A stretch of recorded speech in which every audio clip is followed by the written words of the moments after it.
I've enjoyed playing Led Zeppelin songs on guitar for more than 40 years, and today I'm going to teach you how to play Ramble On.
Good morning, and thanks for coming by to learn a new song with me here on the couch.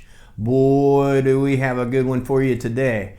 There is a chill in the air here in Nineveh. The leaves are nearly at their peak color, and I can't think of a better song for the fall than Led Zeppelin's Ramble On. It's a song that has stood the test of time and sounds as good on the radio today as it did in the fall of 1969 when the band's second album was released. It's been called the highlight of Led Zeppelin II, an album that reached #1 on charts in the US and the UK and has sold more than 12 million copies worldwide. Rolling Stone magazine listed Ramble On at spot number 5 on the list of the 40 greatest Zeppelin songs of all time. Stay with me until after the lesson and we'll talk more about the song, the album, the band, and so much more. For now, let's jump right in and learn the opening acoustic riff. The song's main riff goes like this.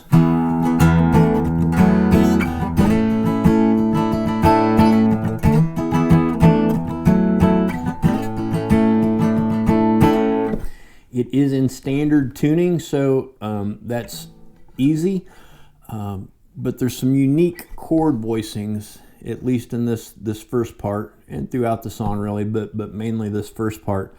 The chords that we're going to need, you've got an E chord here, a bar chord rooted on the 5th string. So my index finger is on the 7th fret of the 5th string or the A string. My ring finger is covering the 9th fret of the D, G, and B strings. Because it's an E chord, I can also play this open E, the low E string here too. The next chord voicing is going to be just this. I just take this finger off, and now I've got my bar still on the 7th fret, strings 5 through 1. I'm only going to hit it one time, and then I'm going to switch to this shape. There's a couple ways you can do this too. For some people, it might be easiest to keep your index finger right there and use your ring finger and your pinky to cover the 9th fret on the A and the D strings. I'm sorry, the A and the G strings. For me, that's not so easy. For me, it's easier to kind of rotate my finger here a little bit, and I use my middle finger to cover the 9th fret on the A and my ring finger to cover the 9th fret on the G. My index finger is still barring the 7th fret of really strings, I guess 4 through 1, but the only thing that's going to get played, because my other fingers are here, so it's really the D string and then the B string are really the only two notes that this finger, my index finger, is covering, because these two are here on 9. So it's kind of about that many strums on the first one, just one on that bar chord, or that bar on the 7th, and then it's 2 on this shape. The next one is going to be this shape. It's a little stair-step shape, but it's going to slide from 3 to 5 up to 5 to 7. But where you're going to wind up, your index finger is going to be on the B string on 5. Your middle finger is going to be on 6 of the G string, and your ring finger is going to be on 7 of the D string. We're actually playing strings 5 through 1 here, so your high E and your A string are all open. But we're going to slide. We're going to start with that same shape, that exact same stair-step shape on the B, the G, and the D strings. We're going to slide up when we do it. Then you'll notice my pinky, these fingers all stay the same, but my pinky is going to come down just on the G string for part of it. And then the very last note, I'm going to pull it back off to where it's back to my middle finger on the G string at 6. And as he plays through the song too here, this is not like super precise. It's not exactly the same every time. I think he varies how the string is here. And this whole song has kind of a loose, strummy feel. So don't feel like you have to hit these notes exactly. It's still going to sound like the song, even if you're off here a little and off there a little, because I think Jimmy Page is off here a little and off there a little.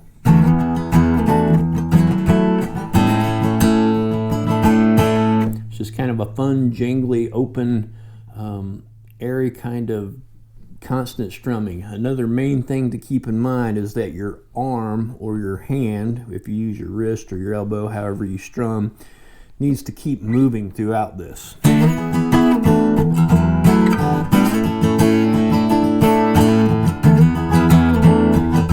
So that's kind of keeping the timing going. You're just hitting the right notes at the right times and inserting the strings into the fan blade of your arm that's continuously going, if that makes any sense. So again, the very first part, we get to our stair step down here from at 3, 4, and 5. We're just going to play it once and slide up.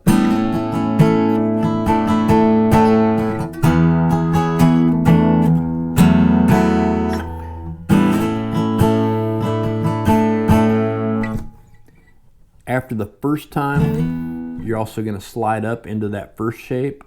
You're going to use the same chord shape as you did here on this E. Right here it's a D, but you're going to slide into the E.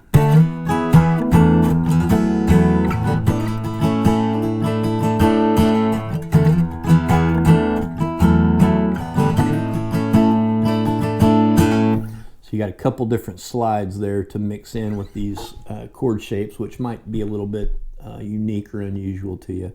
So with a little bit of practice, you'll get that down pretty easily. Our next section of the song is the pre-chorus, and there's two different things going on here, which brings me to another point that we need to consider, and that is acoustic versus electric.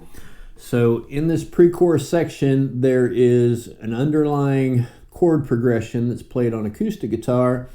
There's also a lead fill that's played on electric guitar. I try to always make these videos to teach you the way I play the song as a single guitar player, sitting on my couch, listening to the song, playing along with it. So I'm going to show you everything today on the acoustic guitar versus adding in an electric guitar in the middle, because it's hard to change from one to the other in the middle of the song, obviously. But let's go through and I'll show you what we've got going on here. This entire song can pretty easily be played and sound good just on acoustic guitar, in my opinion. I think it sounds better all on acoustic than it does all on electric, because electric has a harder time with the acoustic main riff that is on the record, obviously just acoustic. So I'm going to start by showing you the lead riff, which is what I think most people are probably familiar with in this pre-chorus. It goes like this.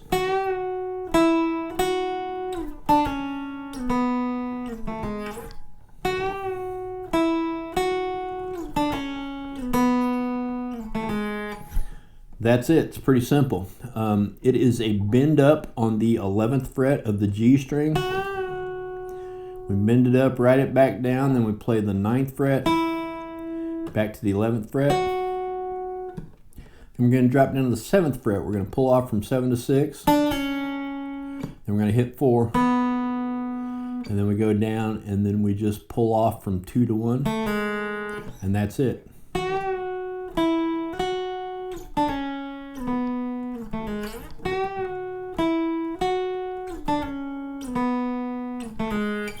kind of that little rhythm right there. If you isolate the electric guitar track, you can definitely hear that that's exactly what's being played there. Some people try to mix in the B string.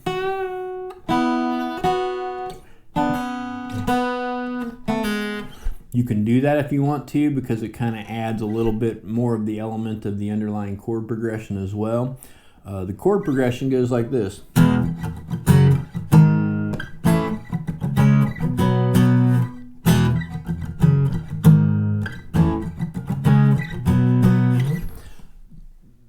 Another interesting note is that every single tab that I've read, every instructor that I watched videos teaching this song, they all do this differently. So I'm going to add in another differently. And the thing is, the chords going back down at the end are hard to figure out what he's playing because it's kind of so muffled into the mix. Here's what I think we've got. Starts out with an E chord, which most people agree on. And then you've got a couple little chugs there in between. So the second chord is this. It is, I think it's actually an F sharp minor 7 if I'm not mistaken. So I'm barring the second fret with my index finger. My ring finger is only on the 4th fret of the A string. Everything else is, defaulting down to this 2nd fret that my index finger has. Sounds like that. From there you go straight up to a G sharp minor 7, which is the just exact same position, 2 frets higher.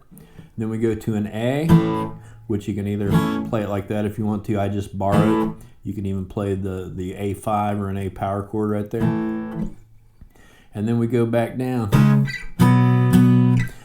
I think that's what he's playing. So this is really just kind of a power chord here. So this is a C sharp 5. Index finger is on the 4th fret of the A string. My ring and pinky have got the 6th fret covered of the D and the G strings. And then the same thing, 2 frets down. So a B5 or a B power chord there. So again, that little section is.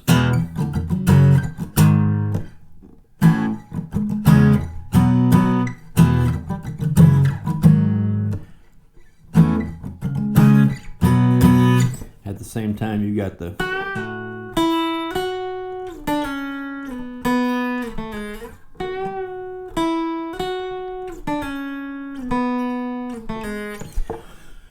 So you can play either or. You can just do the lead fill, you can just do the chord progression, or you can mix them because it goes through twice on the record. So you might do the chord progression first and then go to the lead fill.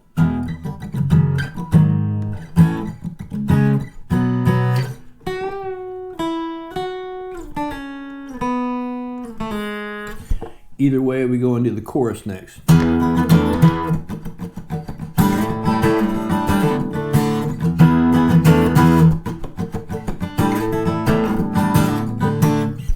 And let's go ahead and talk about that real quick. So on the record, you definitely hear the electric guitar in this part, a lot of overdrive, but I think it sounds equally as good just on the acoustic guitar.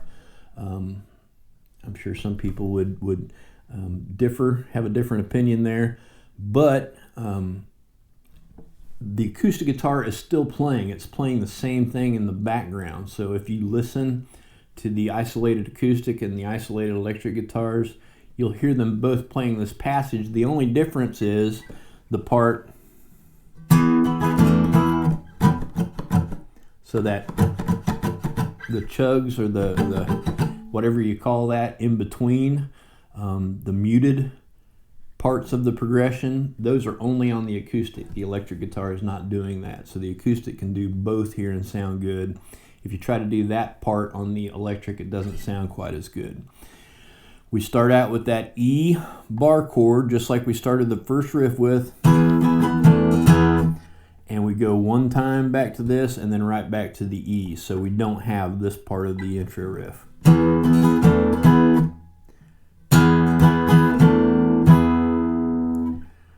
and then your hand is still going. That's a big part of this song. The hand's got to keep going. So while that's still going, on the upbeats, we're catching those strings muted as we're getting our hand down into the next position.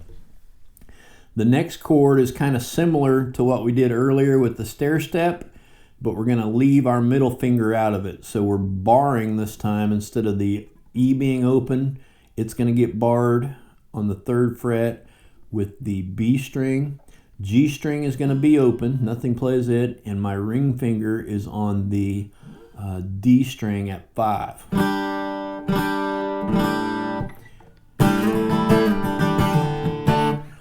So that's a slide from there. The position stays the same. We're going to slide up to 5 and 7. 5 on the E and the B, G still open, 7 on the D. Slide back down to the first position, and then we end just with a simple D chord. So this whole little section of the chorus goes like this.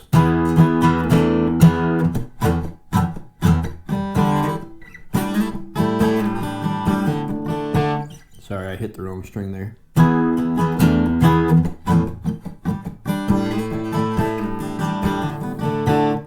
You can also do kind of a little pull off here on the D string with your ring finger as you're going into the D. I think that sounds good. That sounds like something that Jimmy's doing, playing the song.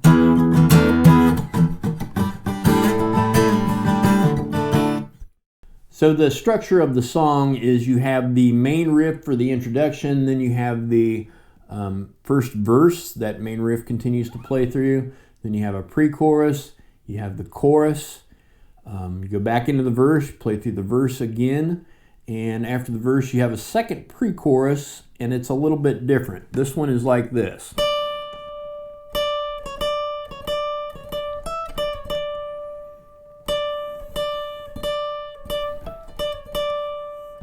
Does that 3 times.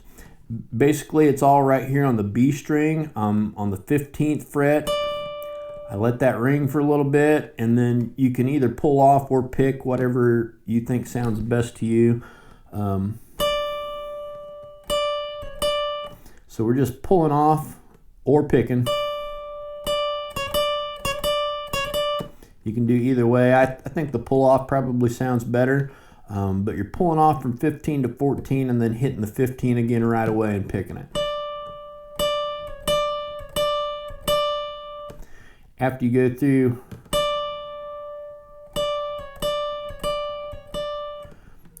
it's the long one and then 4. Then we go up here to 17 just for one note, and then one more pull off and play. And that's the end. You do that 3 times, and then that takes you back into the next chorus. Just like the first chorus. Immediately following the second chorus is the guitar solo, which is actually pretty short and pretty easy. It's this.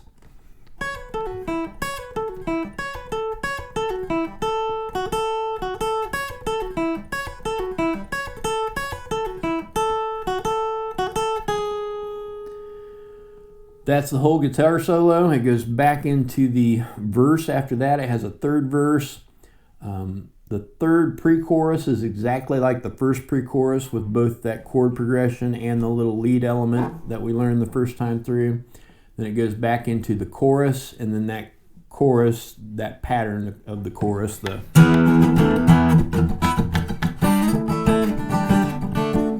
that basically takes you all the way until the song fades out at the end. But let's talk about this guitar solo. That's really the last thing that we'll have to learn, and then we'll be finished with the lesson.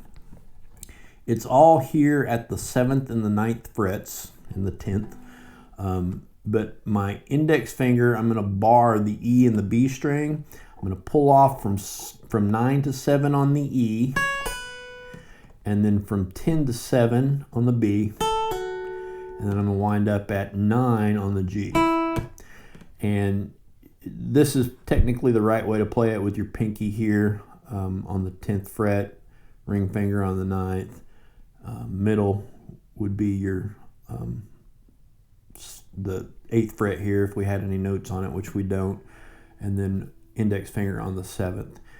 For me, because I can reach and I have more control with my ring finger than my pinky, I find it a little bit easier to, I'm still barring here with my index, but I'm doing my pull-offs with either my middle finger or my ring finger, depending on the string. So whichever way works best for you. But we've just got those pull-offs. It goes through that little pattern twice. The third time you've got this. It's just the pull-off on the E, and then we wind up at 10 on the B. Then it goes back through the entire lick again, and then we have this. So that's just going back and forth between the 10th fret and the 7th fret on the B string. And then we're going to start over and we're going to do it again.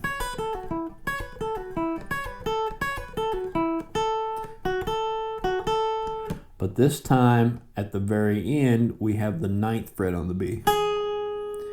And that holds over a little bit into it goes back into the next verse. So let's play through it again one time slow.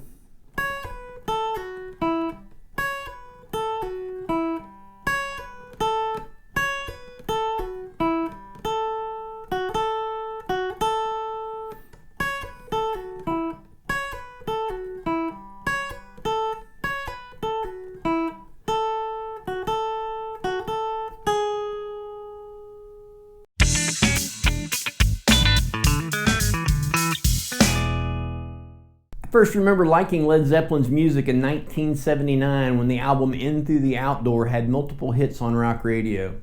I was 12 years old when I remember hearing the news on the radio one morning as I got ready for school that John Bonham had died and the band would not be continuing without him. I remember thinking, that must be the standard, how else would it be? Of course, I found out later that like everything else Zeppelin did, they were the exception and not the rule. While Led Zeppelin II was released in October of 1969, Ramble On wasn't released as a single until 2007, when it was a single release for the band's compilation album Mothership. Surprisingly, it wasn't until that same year the song was performed live in its entirety for the first time at Led Zeppelin's only reunion concert, with John Bonham's son Jason filling in on drums.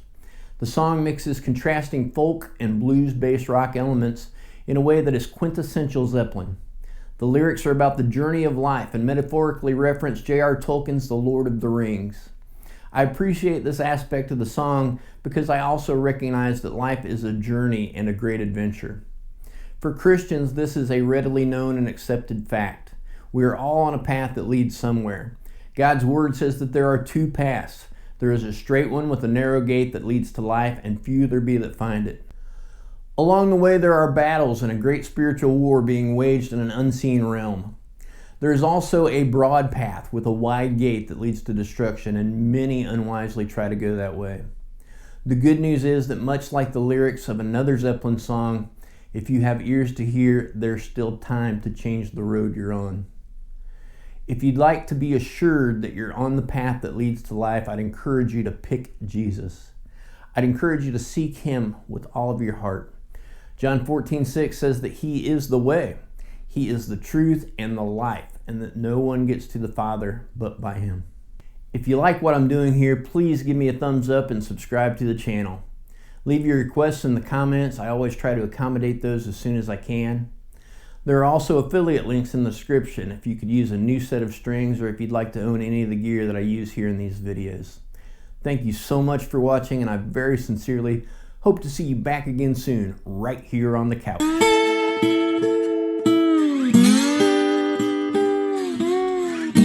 leaves are falling all around. Time I was on my way.